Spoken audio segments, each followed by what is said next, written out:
HarperCollins and Harper Audio present Unsheltered by Barbara Kingsolver, read by the author.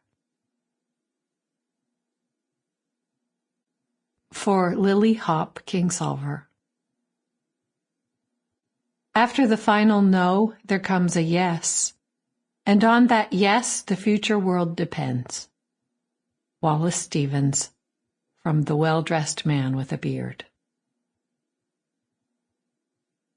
Chapter 1. Falling House.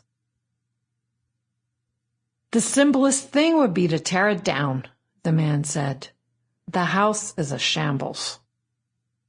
She took this news as a blood rush to the ears, a roar of peasant ancestors with rocks in their fists, facing the evictor. But this man was a contractor. Willa had called him here, and she could send him away. She waited out her panic while he stood looking at her shambles, appearing to nurse some satisfaction from his diagnosis. She picked out words.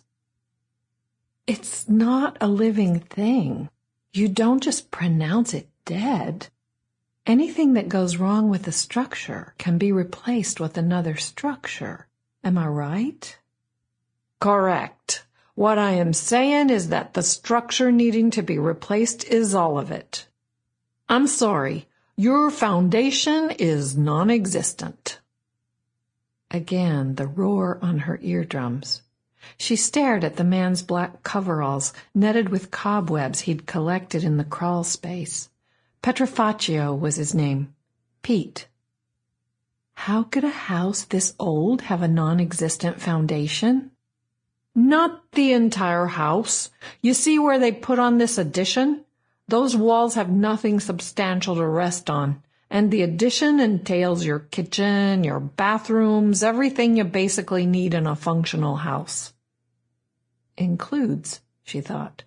Entails is the wrong word. One of the neighbor kids slid out his back door. His glance hit Willa and bounced off quickly as he cut through the maze of cars in his yard and headed out to the alley. He and his brother worked on the vehicles mostly at night, sliding tools back and forth under portable utility lights. Their quiet banter and intermittent Spanish expletives of frustration or success drifted through Willa's bedroom windows as the night music of a new town. She had no hard feelings toward the vehicle boneyard, or these handsome boys and their friends who all wore athletic shorts and plastic bath shoes as if life began in a locker room. The wrong here was a death sentence falling on her house while that one stood by, nonchalant, with its sway-backed roofline and vinyl siding peeling off in leprous shreds. Willa's house was brick, not straw or sticks, not a thing to get blown away in a puff. The silence had extended beyond her turn to speak. Mr. Petrofaccio courteously examined the two mammoth trees that shaded this yard and half the block.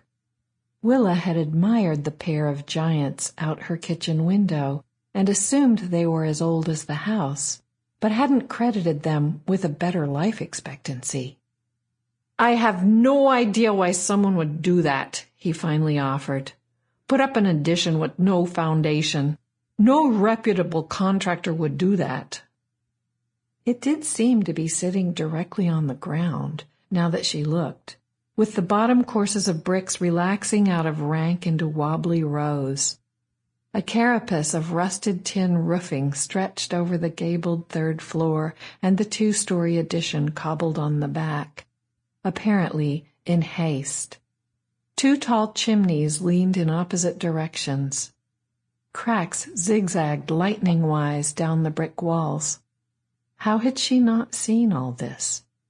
Willa was the one who raised her anxiety shield against every family medical checkup or late-night ring of the phone, expecting the worst, so life couldn't blindside them.